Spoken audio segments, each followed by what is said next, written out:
અને મારો જે પગ છે ને એનો સોજો પણ અચાનક વધી ગયો અને દુખાવો પણ અસહ્ય હતો, જે મારાથી સહન થાય એવો ન હતો.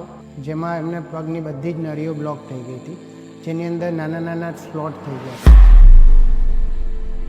નમસ્તે, મારું નામ મેહુલ કુમાર ગોવિંદ પ્રસાદ રાવલ. નમસ્તે, મારું નામ ખ્યાતિબેન મેહુલ કુમાર રાવલ, વતન ગાંધીનગર. હું અહીંયા મહુવા તાલુકામાં વડિયા ગામમાં એક શિક્ષિકા તરીકે ફરજ બજાવું છું. તો એક દિવસ અચાનક રાતના 3 વાગે મને પગની અંદર અચાનક જ પેઇન થયું અને મારો જે પગ છે ને એનો સોજો પણ અચાનક વધી ગયો અને દુખાવો પણ અસહ્ય હતો, જે મારાથી સહન થાય એવો ન હતો. તો મને તાત્કાલિક જ બારડોલી એડમિટ કરવામાં આવી હતી. બારડોલી 24 કલાક રાખી, છતાં મારા દુખાવામાં કોઈ જ ફેરફાર અને સોજામાં પણ કોઈ ફેર પડ્યો નહોતો. તો ત્યાંથી અમને સજેસ્ટ કરવામાં આવ્યું કે તમે IR ક્લિનિકમાં જાઓ, જ્યાં તમને આ જે તમારા પગના જે લોહીના ગઠ્ઠા જામી ગયા છે એની સારવાર તમને ત્યાં સારી રીતે મળશે.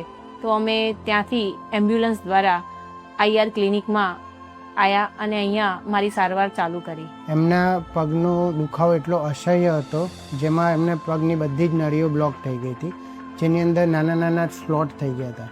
તો અહીંયા IR ક્લિનિક પર ડૉક્ટર રસેશ પટેલ, ડૉક્ટર જીગર અહીંયા, ડૉક્ટર પરેશ પટેલ, એમના ઓબ્ઝર્વેશનની અંદર એમનું ટ્રીટમેન્ટ કરવામાં આવી. પહેલાં તો ટ્રીટમેન્ટ પહેલાં અમને એવું લાગી રહ્યું હતું કે મારી પત્ની 6 મહિના 12 મહિના સુધી ચાલી નહીં શકે, એવી સિચ્યુએશનમાં હું અહીંયા લઈને આવ્યો હતો. ટ્રીટમેન્ટ પૂરી થઈ ગયા બાદ એમને જાતે ખુદ ચાલી શકે, ખૂબ જ સારી ટ્રીટમેન્ટ અહીંયા કરવામાં આવી છે.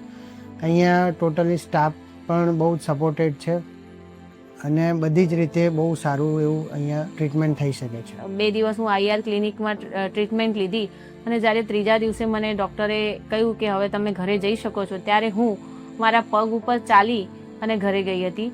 ત્યારબાદ મેં 2 દિવસ સ્કૂલમાંથી રજા લીધી અને 5 દિવસ જ ખાલી સ્કૂલમાં રજા મૂકીને હું 6થા દિવસથી સ્કૂલ પર પણ હાજર થઈ ગઈ હતી.